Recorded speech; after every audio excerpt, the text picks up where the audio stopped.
তো it was a political scheme that we believed দেশনেত্রী বেগম খালেদা জিয়াকে নির্বাচনে অযোগ্য করার জন্য এই প্রক্রিয়াটা করা হয়েছিল।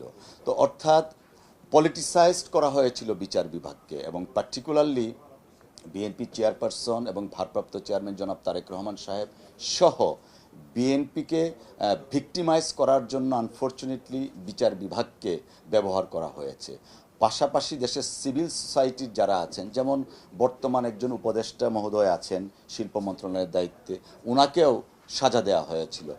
এইভাবে সমাজের বিভিন্ন স্তরের মানুষকে, যারা ওই রেজিমের এগেনস্টে কথা বলতো, তাদের বিরুদ্ধেই বিচার বিভাগকে ব্যবহার করা হয়েছিল। এবং আপনারা দেখেছেন যে নিউ ইয়র্ক টাইমস, গার্ডিয়ান, জাতীয় এবং আন্তর্জাতিক অনেক পত্র পত্রিকায় বলেছিল, তখন রিপোর্ট এসছিল যে ফেসিস্ট রেজিম তাদের ক্ষমতাকে প্রলম্বিত করার জন্য বিচার বিভাগকে ব্যবহার করছেন, এবং এটা জাতীয়ভাবেও এস্টাবলিশড। বাংলাদেশের গণতন্ত্র হত্যা করার জন্য এই বিচার বিভাগের তৎকালীন সময়ের প্রধান বিচারপতি এবিএম খায়রুল হক এককভাবে দায়ী ছিলেন। আমরা বহুবার বলে এসেছি, তত্ত্বাবধায়ক সরকার ব্যবস্থা যদি বিলোপ না হতো তাহলে হয়তো দেশের অবস্থা এই পর্যায়ে যেত না।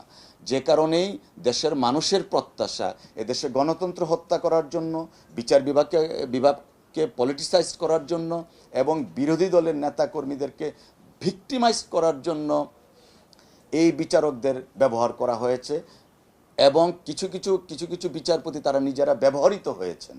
যেমন জনাব তারেক রহমান সাহেব যেন তার বক্তব্য প্রচার করতে না পারেন, সেই জন্য একটা রুল ইস্যু করা হয়েছিল, যেটা শুধু বাংলাদেশ না, বিশ্বের ইতিহাসে নেই, কোনো রাজনীতিবিদের বক্তব্য প্রচার করা যাবে না। সেই রুলও ইস্যু করা হয়েছিল 2015 সনের 7ই জানুয়ারি, আমরা সেটাও দেখেছি।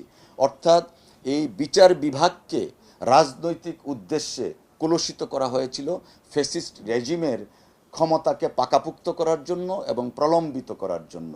তো দেশে তো এখন সুপ্রিম জুডিশিয়াল কাউন্সিলের যেহেতু নেই, এবং আমরা দেখেছি যদিও সেই সংবিধানের সেই ধারাটা পাবলিসাইজড হয় না, কিন্তু অনলাইনে এখন আছে, সেই সুপ্রিম জুডিশিয়াল কাউন্সিলের পাওয়ারটা পার্লামেন্টে নিয়ে গেছে।